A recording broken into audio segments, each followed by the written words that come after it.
Okay, this is kind of freaky, but I found out that federal building I used to work at was highly, highly toxic. Of like 3,000 materials.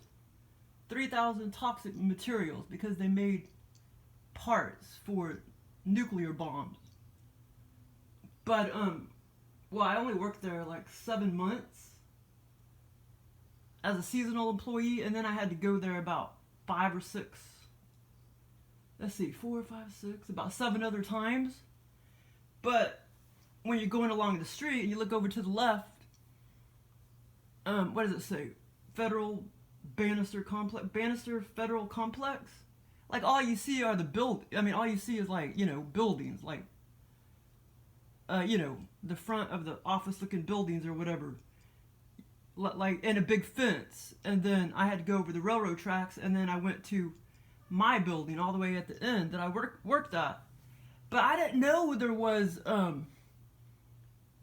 I guess I could have assumed it or whatever, but I didn't know there was big factories and shit in the back of all those buildings. And it was like a 310 acre complex.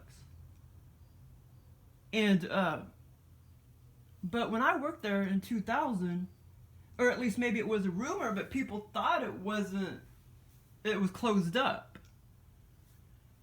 I guess maybe it wasn't closed up yet. I don't know.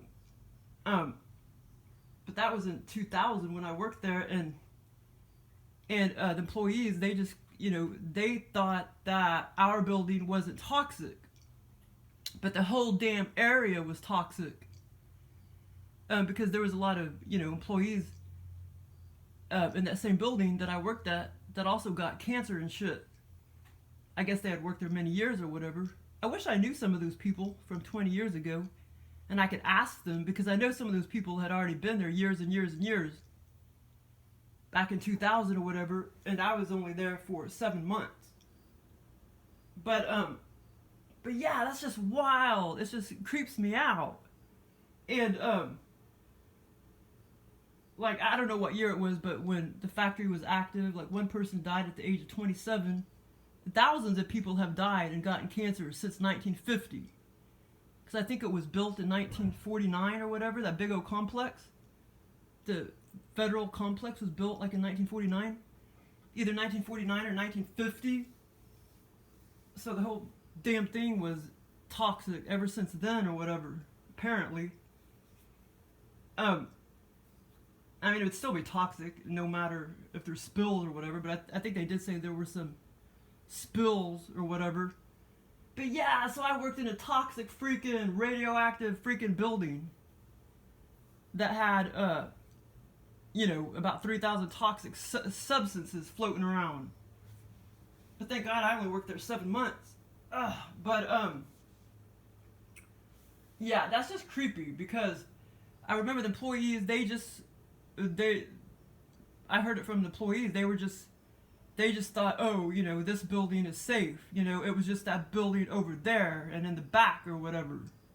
But that's not true. I just did, and I don't know, how the hell did I start to do, I know why, because anybody that works in that building, everybody always tells them how all these people died and blah, blah, blah, blah, and got cancer. But what they didn't realize was the whole area was toxic. Even the building that I worked at.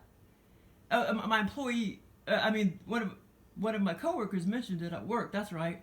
Because she heard about it, of course, when she went to the building at least one time. And that's when I did my research. So that's pretty wild. Yeah, see, and that could have caused my pituitary tumor. That's probably what caused my pituitary tumor now. Because I was 28 years old when I started working there. And then, the tumor probably started developing, and it developed very slowly. And then I knew I had a tumor when I was 39 or whatever. Or 38. No, 38, I mean. Yeah. That's probably what caused it. Not having all these lucid dreams and shit. But yeah, that's just wild and creeped me out.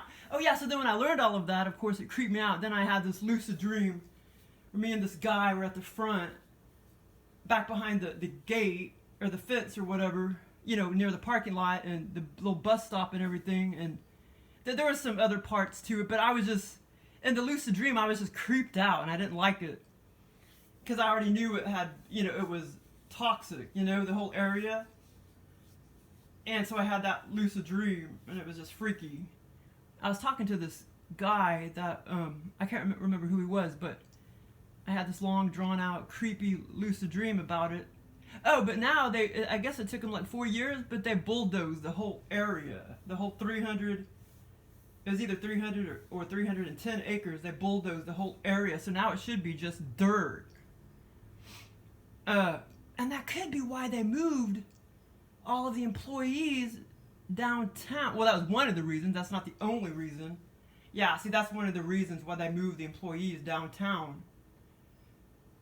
Oh, but by the way, when they moved employees downtown to the postal service, that place was toxic too, because I have a friend, she's like, everybody was dying. Because I moved to Austin 2006. I didn't go downtown. Because I worked in Overland Park, and then I moved to Austin, Texas, and then that's when Kimberly retired, and she said everybody was dying because there was something weird about the building, like bad energy and stuff. So yeah, that post office, that old post office, across from Union Station, it's toxic too, apparently. I've never been in there, though. I've been in the Union Station. Union Station just feels old as hell. I don't remember feeling any bad energy in there, just it felt like freaking 300 years old, that's all. Union Station felt like. But yeah, so that's just wild. But, it's called the Bannister Fed.Complex. But it should all be just all dirt now, though. I mean, just dirt. But I wonder how long the air stays contaminated, or the dirt stays contaminated. Yeah, so that's wild. I mean, they knew it was contaminated back in 2000. They could have, whoever could have told us, like, maybe you should wear a mask, because this whole place is contaminated. But then, who would want to work there, you know what I mean, if they did that? But yeah, that's wild. But like, oh yeah, what's this other lucid dream I had? Oh yeah, and this was kind of like gross too, because that wouldn't be anybody that I would be with. But I had another lucid dream, like where I got laid, and it was the little friend I had when I was 4 years old, like down the street, and it was like we were in that bedroom or whatever. And then there was a bunch of other parts and stuff, but it was kind of creepy. Because, like, sometimes aliens would put me with somebody and I don't really like them or whatever. So that was kind of weird. But yeah, I'm always getting laid. Most of the time it's pretty fun, though. But, got hair in my mouth. Cat hair. But, and then, what was this? Oh yeah, and then I asked the aliens to take me to Silver Dollar City, because I was looking at the train and stuff on YouTube. The train, we used to go on the train, like me, my grandma, my mom, and my sister. We used to go down there all the time. And of course, my mom and my grandma, they didn't ride big rides. So we rode, the train. They would ride the train with us. And then me and my sister would go off for a few hours, and then we would go back and meet my grandma and my mom somewhere. They would go in the cave too, but they didn't ride big rides with us or anything. So yeah, so I was like, I just punched in Silver Dollar City and was looking at the train and stuff. And so then I asked the aliens to take me to Silver Dollar City, and they did, but it wasn't just a really, really, really good lucid dream. So I was walking around Silver Dollar City, and it lasted a long time, and then I came across a group of people, like all of our friends and stuff, like me and my sister. But the funny thing is, I don't remember, I think my mom was in it. I don't remember my grandma actually being in it.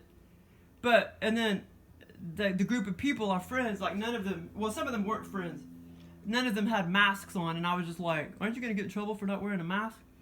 But anyway, I thought that was kind of funny. But anyway, and then of course I was looking for, there was like a small, like hotel on the premises, and I was looking for my hotel, and I was like lost. I couldn't find my hotel.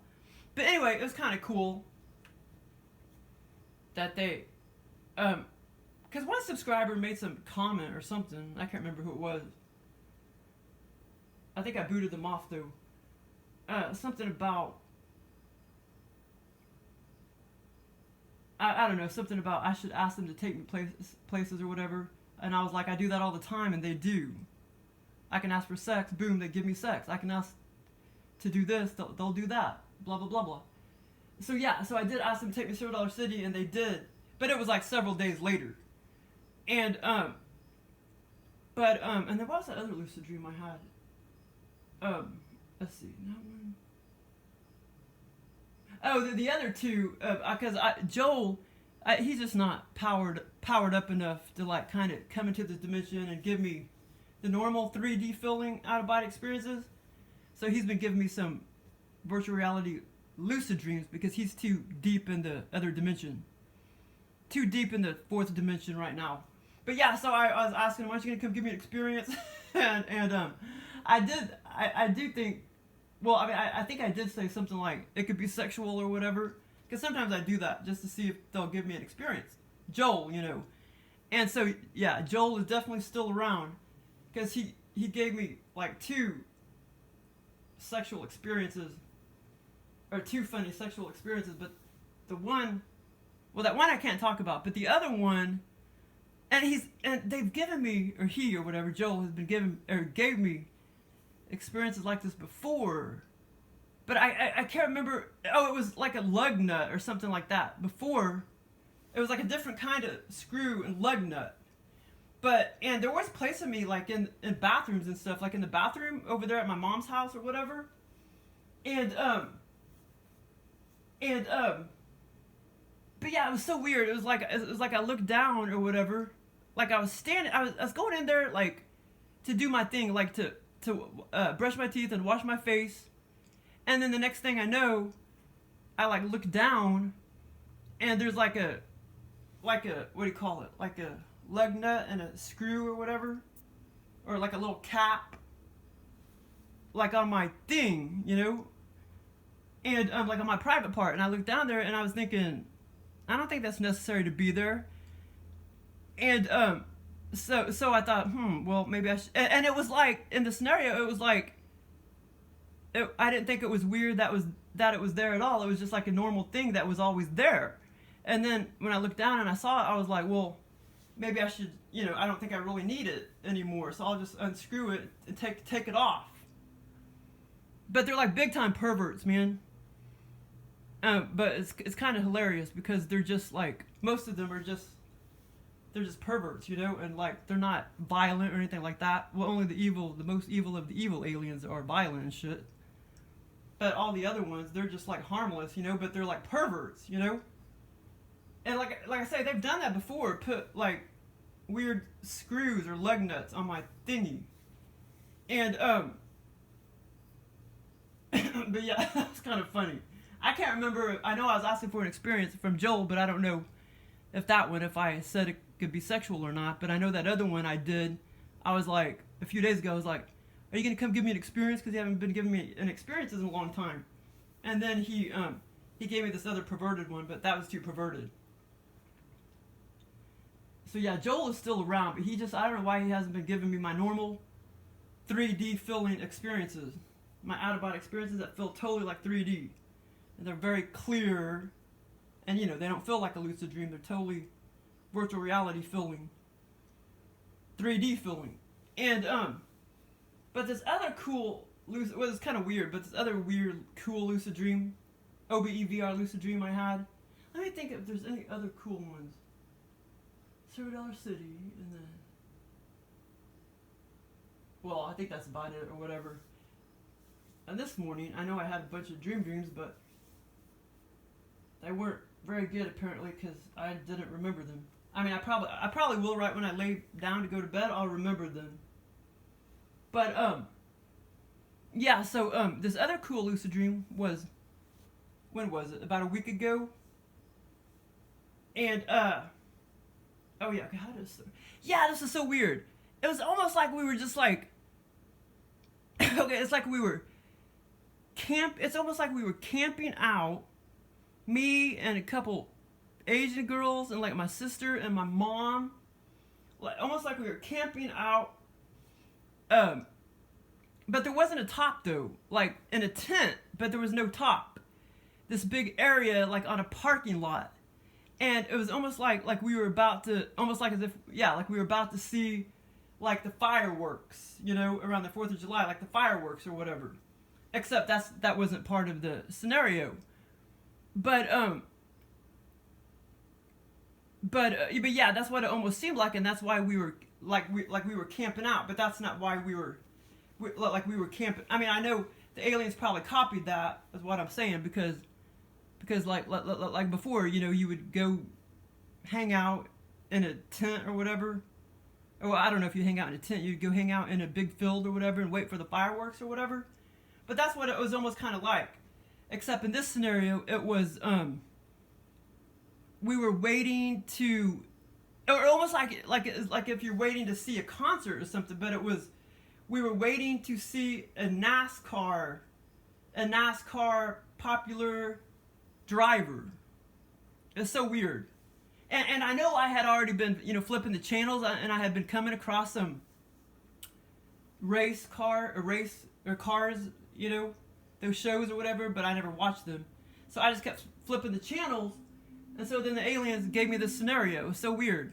Okay, so it started out like that, and we were like kind of walking around the little tent area, me and a couple Asian people, women, and then my mom, and it was my sister, and we were like camping out, and then all of a sudden, my let's see, it was time to go walk over there to where the tracks were, and where the popular man was, and the aliens even mentioned the name, and I can't remember it, but the aliens even mentioned the name of this popular NASCAR driver. And at first I had images of, well, isn't that, you know, like a black guy? And then but I don't know why I thought that or whatever. I don't know, the aliens are weird. I guess they made me think that or something. And then all of a sudden, like my mom said, no, it's a white guy. But I actually didn't see the man. I didn't see the man, but it ended up being a white guy. And anyway, but the funny thing is, we started walking over. Oh, and there was just a shitload of people. I mean, tons of people. This is weird, but we got to like we walked over where the crowd was to see this famous race car driver, and so we finally got to where the race car track was, and where the crowd of people, and where the popular driver was, but he was like, he couldn't be seen. He was you know, the crowd was covering him up and everything. But the weird part is this stairway. The stairway I had to like. Well, but the thing is, I don't remember walking up it. I walked down it. I kept going down in circles, like running around in circles. Bam, bam, bam, bam, down this stairwell thing, and it looked like it was about 5,000 years old, real, you know, rickety and concrete, and I just kept, you know, like going down. It was like a spiral type of staircase type of thing. And that's when there was just millions of people everywhere, because everybody was trying to see this popular race car driver. And then that's when I had visions of, I knew it was like a white guy. And this is the funny part. Oh yeah, and I just kept saying, I don't want to be here. I don't even like race car driving. I was like, I don't want to be here. Oh, well, maybe I did actually, which makes no sense because I was already on ground level. I don't remember ever going up, but I went down. So apparently we were kind of high up, but I didn't feel like I was high up when we were roaming around our tent and everything. But and there was just all these people, millions of people, and I didn't like being around all those people. And so I was like telling my mom, I don't want to be here. I don't even like this. And so I was going to go ahead and go back to my tent. And that's when I started going down the stairs, just down in a spiral. Like down, kind of, and I was kind of walking fast, you know, down. And, which is kind of funny because there's no way you would have to go up a stairwell, you know, to walk across a big parking lot to get to the, you know, race car or whatever. track or whatever, but I never did actually see the race car track as far as I remember. But I knew it was on the other side of all those millions of people. And then my mom, she was saying like hurry, like the popular race car driver. And like I say, I wish I could remember the freaking name. Well, next time when I remember the name, right when I wake up, I'm gonna write it down. But yeah, the aliens even came up with the name of the driver, and but my mom eventually, she was like, oh well, maybe that's why actually I think that's why I went over to. I don't think I had any, as far as I remember, maybe I didn't have any desire to go over there and watch the race car man or meet him or whatever, so to speak. But because the reason why I went over there was because, like my mom, she was saying, hurry, he's throwing rocks at people's vehicles. And he was getting away with it too. He was just throwing rocks at people's vehicles because he was so excited and pumped up. And he was throwing rocks in people's cars and shit. And so that, as far as I remember, that's why I started, trotting over there to where everybody was at, because everybody was waiting to meet him and everything.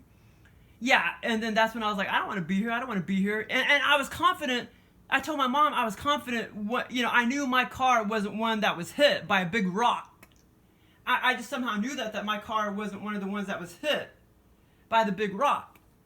And like I say, he was just pumped up, so he was throwing rocks at people's cars and shit. And that's when I was like, I don't want to be here. I don't even like race car driving.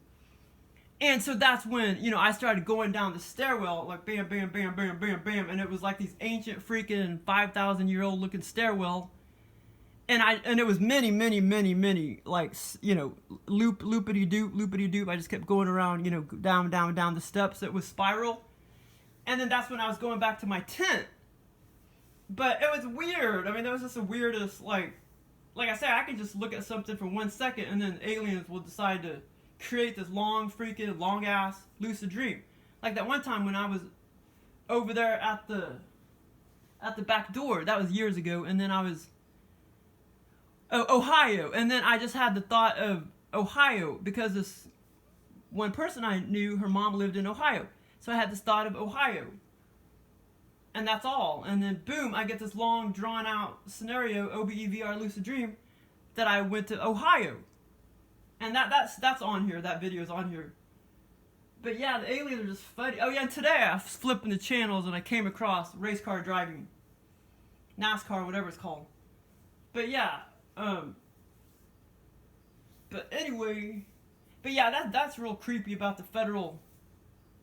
Ew, I still wouldn't ever want to work on that site. They said they're gonna build some kind of warehouses or something eventually on that site, the federal Bannister complex, that 310 acre site. They said they're going to build I don't know, some kind of storage or distribution center or something, and it's going to bring, can't remember if it was 1,500 or 1,800 jobs to Kansas City. But yeah, I'm glad I'm out of that fucked up town, because yeah, I guess you don't really realize it when you're younger how toxic, big cities can be with all the pollution and shit. Like yeah, when you're driving like to downtown, or if you're on a certain street, you smell all that shit smell because it's what's that called? Shit gives it off, ether or something like that. I forgot what it's, methane gas. And so there's all this like smoke, methane gas, and why they're burning shit, I don't know. But they have all those steeple looking things or whatever in big cities over there by the Missouri River. And it's just fucking gross. Big cities are fucking gross. They're very toxic. They're gross. Well, even this city's probably gross, but I don't go far. Yeah, and I mean, when you're young, you don't realize how toxic those places are. Big cities are. I mean, because look, I didn't realize how toxic the Bannister area was, the Fed.Complex. And then, see, I moved out in 2000. I had fun when I was there, though. But in 2006, I moved to Texas, and then 2007 in Kansas City, this, and I didn't know this until my coworker told me. And my aunt was still alive. I don't think she ever mentioned it, though. This factory exploded, and it put a bunch of chemicals in the atmosphere and it rained down this green shit. I think it was green or something. And it was like all over Kansas City. I mean, the whole 3 million, whatever, Kansas side, Missouri side, they were like, don't go outside, don't go outside. Because my coworker was like, do you remember that? And I'm like, no. Thank God, because I moved away. I moved out of that city in 2006, and that happened in 2007. Like, that's fucking gross, you know? And, oh, yeah, and then I moved to Austin, Texas, and that's a gross-ass city, too. You know what I'm saying? I mean, really, like, gross. And there's, I lived in the South, Austin, Texas. And I lived in kind of a bad part of town. But there was this couple apartment complexes, like, not far from me, just, you know, a couple 100 feet or whatever around the corner. Now, one of them was just like a bunch of illegal Mexican families or whatever. But the other one that was beside that one, I mean, it was totally freaking ghetto. I mean, much more ghetto than when I drove around Prospect in Kansas City. And it's surprising that I didn't get shot just like driving around, observing that apartment complex, because you could tell it was 100% thugs and drug dealers and shit. I mean, 100%. And yeah, and then like when you find out that it's a homing state or homing city for illegal aliens, like why the fuck would you want to live in an area like that? I mean, you know there's going to be a lot of crime and shit. And I saw something very disturbing, you know, at 1 o'clock in the morning when I came home from work one time, and then I just knew I wasn't going to be there much longer after that anyway. I knew I wasn't going to be there as long as compared to Kansas City anyway. I knew I would be there half as long, and I was. Because I lived in Kansas City for exactly 6.5 years, and I only lived in Austin for 3.5. But, yeah, everywhere you go, it's just fucking gross. This whole dimension is gross. Yeah, about like the, down at the most bottom part of the fourth dimension, where the reptilian aliens hang out. It's about that gross. This dimension is. Thanks for listening. Oops. Hey, oops. Let's see what the hell's on TV. Probably not shit. You know what I'm saying? Tori?